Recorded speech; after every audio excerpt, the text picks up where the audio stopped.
things that are considered risky, buying in mining towns or areas that don't have that kind of long-term sustainability.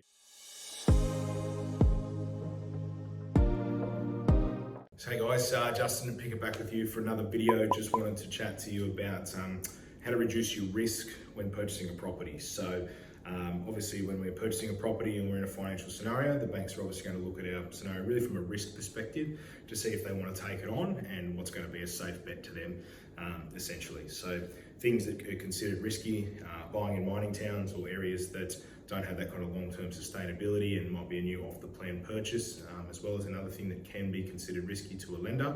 And if we were looking at both of those things of being in a mining town, off the plan, and with a very small deposit, so doing a 90 or a 95% lend, that's a very risky bet for a bank. The other things that would be considered risky to lenders is if you've got bad credit, not a good conduct, issues on your statements and things like that, so late fees and things like that as well, are really all these things that will have a look at your risk category profile. Not having a strong asset position is another thing too, so not really having much in your superannuation or not much savings based on your age, postcode and all those type of things really will increase your risk rating. So I suppose how do we avoid that? We want to be doing the opposite. So making sure we've got good conduct when we're obviously going ahead for finance, making sure everything's paid on time, that there's no issues with your credit scoring, and making sure you've got good satisfactory history on your repayments. We also want to be looking at if we can do a bigger deposit rather than say doing a 10 or a 5% deposit. If you do a 20% and we're not using lender's mortgage insurance, that's a lot safer to a lender. So most policies and lenders will go outside of their policies or look at things by exception if you're doing a 20% deposit. So 20% deposit is a lot safer for the lenders, and then sometimes they'll give you a slightly cheaper interest rate on that side as well.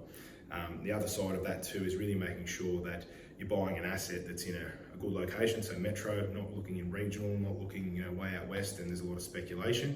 You want to be looking in these areas that have that solid foundation. They're existing, there's plenty of people there, there's plenty of comparable sales and things like that, so the banks know the actual metric of it as well.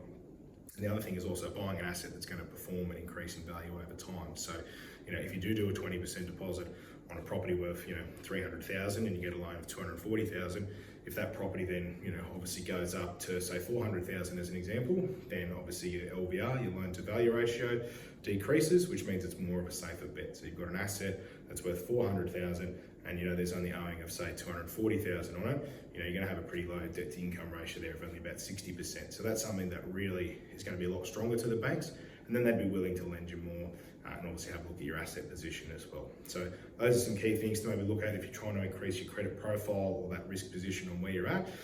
But ideally if we do kind of start with buying as many assets as we can initially, yes, they might be considered risky, but then obviously hopefully they perform, you've bought in good areas over time, and as they increase, your loans are at 90%, hopefully around that 80, 75, 60%, because the properties have increased in value over time, and then we can kind of draw back and get that equity out in due course. So yeah, if you're having issues with risk or credit profiling, stuff like that, if we need to look at lenders and have to look at things outside the box, or if there's any concerns that you have that you think, I'm not sure if a normal lender's going to look at it or you've been knocked back, certainly feel free to reach out to us and we're happy to take a look at it, see if there's a solution there for you. Appreciate your time. Cheers.